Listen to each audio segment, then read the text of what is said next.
Animation has definitely come a long way since the origins in the early 20th century. From very basic tricks which created the illusion of moving images, such as the invention of the zoetrope, or J. Stuart Blackton's humorous Faces of Funny Faces animated short in the 1830s. Later minds, including Winsor McCay, Pat Sullivan, and Walt Disney, learned to intertwine character development and stories into their animations, further increasing the quality for many years to come. Stories became more complex, and so did animation. At first, animation was only in black and white. It was very simple, then color, then only went bigger and grander from there. Which lands us here in the current era of animation. Animation can do so much more than it did in the early 1920s and 30s. It can tell more complex stories and have more gorgeous animation, partaking in some of the most beautiful media that the 20th and 21st century have ever witnessed. However, there has been a discussion regarding which piece is more imperative in creating a good animation. Well, I am here to give my thoughts on the discussion and maybe start up my own discussion with my own subscribers about this whole debacle. Without further ado, here's my thoughts on the animation versus story discussion. Before we actually talk about which one is better, we need to look at both sides of the story. Animation is what helps tell a story in particular fashion to settle the mood in. But can animation be excused as a way for lazy writing? It really depends on what it's trying to tell. Many shows have great animation that furthers the message or theme of what the runners are executing. Watching a TV show or movie solely for the fact that the animation is beautiful is fine, but I disagree with only judging it by its animation. You're not really judging it by its full potential. It kind of goes back to the whole "don't judge a book by its cover" saying.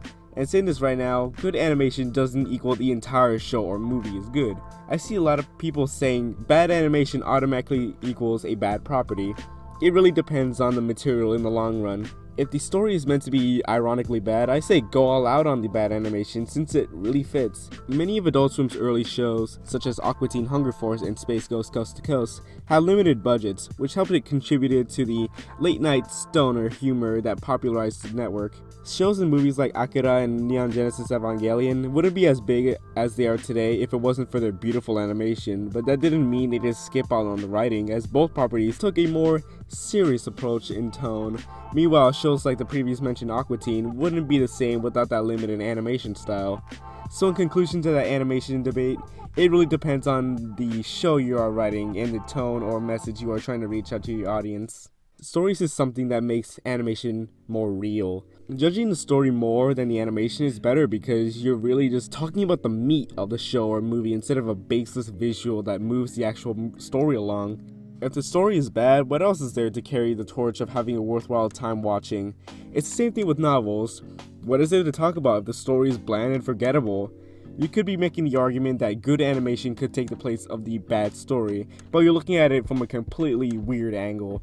Animation is only a way that animators can paint a bigger picture with the important base of a story. Without a very strong story, what is there? In one form or another, the animation won't save itself from it completely collapsing. Respectively, there are both good and not so great aspects of these sides, but they both contribute to a story if done correctly. On a more unbiased level, both of them are equally important. The story is what gets the product on the right track. The animation also gives it a boost to really augment and enhance the experience of enjoying animation. However, animation should be really embraced if the storytelling is communicated well and is kept very entertaining and on the edge of your seat. Without the storytelling, there's not much of the animation besides art that looks really good. Let me give you an analogy for you. Imagine if a cartoon was like a cake. The foundation or basis for the cake is the storytelling, and all the other ingredients, including frosting or icing or whatnot, being the animation.